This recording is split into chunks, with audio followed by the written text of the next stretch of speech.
டேய், ஏன்டா அப்படி இருக்க? என்னாச்சு? உன்னை ஒருத்த விட்டுட்டு போயிட்டானா? ஃபீல் பண்ணாத. நீ ஃபீல் பண்ண வேண்டிய அவசியமே கிடையாது. உன்னை ஒருத்த விட்டுட்டு போனானா அவனுக்கு நீ உண்மையாக இருந்தனா அவன் செய்கிற ஒவ்வொரு செயல்லையும் உன்னோட நினைவு இருக்கும். அவன் செய்கிற ஒரு சின்ன வேலையாக இருந்தாலும் உன்னோட நினைவு இருக்கும். அதில் கண்டிப்பாக உன்னை நினச்சி பார்ப்பான். அப்போ நினச்சி பார்க்குற பற்றியா, அப்போ நீ ஜெயிச்ச. சரியா?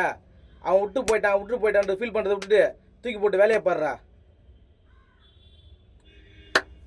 ஐயோ நண்பர்களே, நான் சும்மா தான் பேசி பார்த்தேன் ஒரு ஒர்க் அவுட் ஆகுதான்னு சொல்லிட்டு. அது இருட்டாவது பக்கமாக இப்போ நான் என்ன சொல்ல வந்தேன்னா, உங்களுக்கு ஒரு விடுகதை போடுறேன். அந்த விடுகதை உங்களுக்கு தெரிஞ்சால் எனக்கு கமெண்ட்டில் விடைய சொல்லுங்கள். நல்லா தெளிவாக பொறிமா கேளுங்க. சொல்கிறேன். ஓடோடும் ஜங்கிலி உருண்டோடும் ஜங்கிலி பாப்பா தெருவில் பறந்தோடும் ஜங்கிலி. இந்த விடுகதை உங்களுக்கு தெரிஞ்சால் கமெண்ட்டில் சொல்லுங்கள், நானும் தெரிஞ்சுக்கிறேன். மறுபடியும் சொல்கிறேன், விடுகதை நல்லா கேட்டுங்க. ஓடோடும் ஜங்கிலி உருண்டோடும் ஜங்கிலி பாப்பா தெருவில் பறந்தோடும் ஜங்கிலி. சரிங்களா?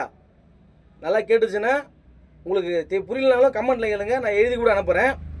இதுக்கு நீங்கள் கரெக்டாக பதில் சொல்லிட்டீங்கன்னா அடுத்ததாக ஒரு விடுகதை போடுறேன், அதையும் கண்டுபிடிங்க. ஓகே, பாய்.